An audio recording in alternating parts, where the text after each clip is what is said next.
Welcome back. The House passing President Trump's big, beautiful bill in a narrow early morning vote. Watch. On this vote, the yeas are 215, the nays are 214, with one answering present. The bill is passed.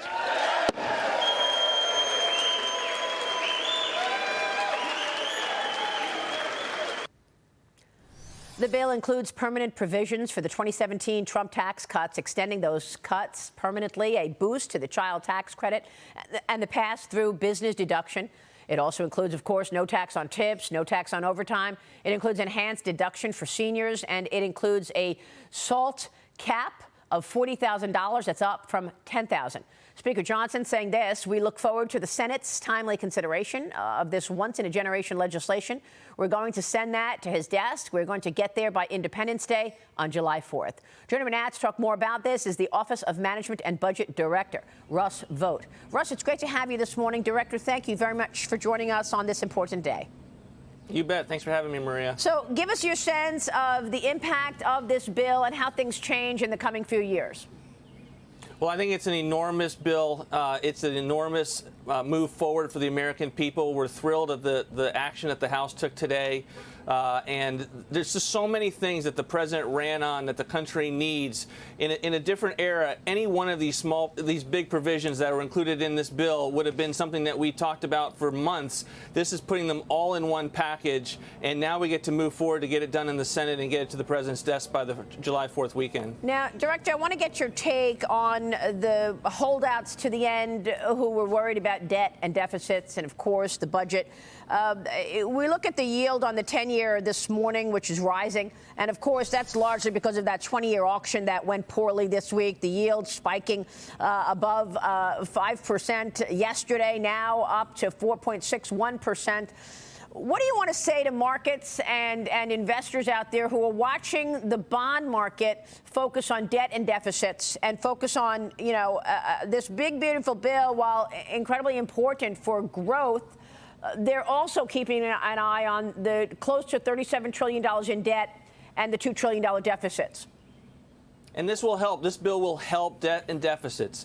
It includes $1.6 trillion. It will probably move up closer to $2 trillion by the time it's scored based on changes that were made in the last day with conversations with conservatives. So this is a very, very important look.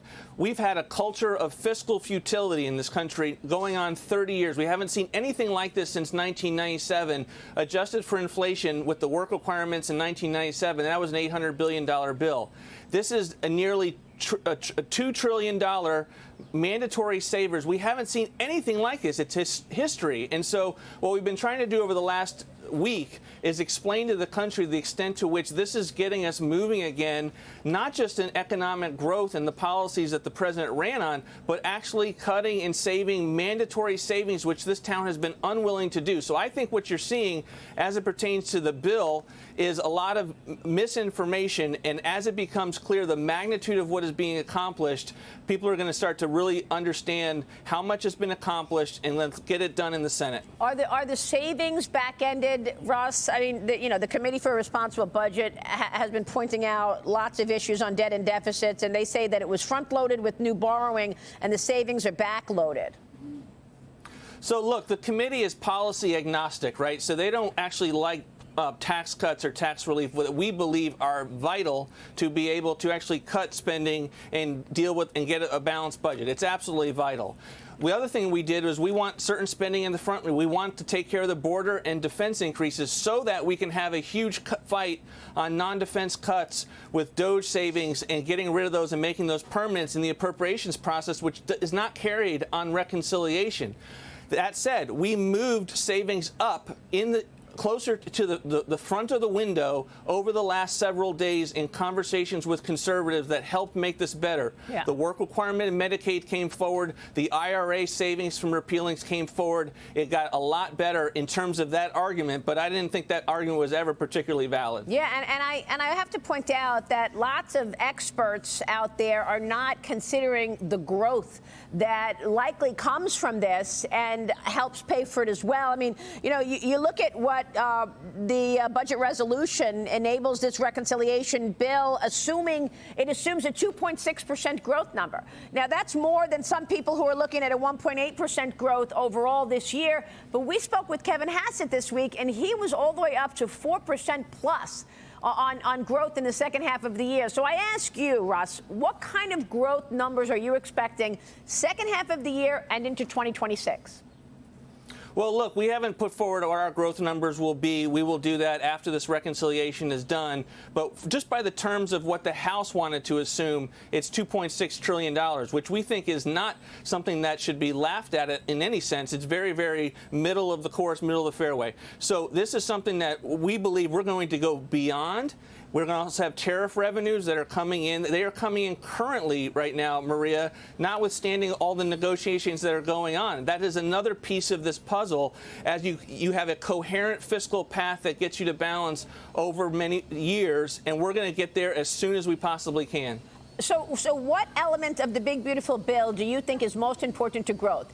Is it deregulation? Is it tariff revenue? Is it extension of the tax cuts? I recognize they're all very important, but what's most important in terms of the catalyst for growth?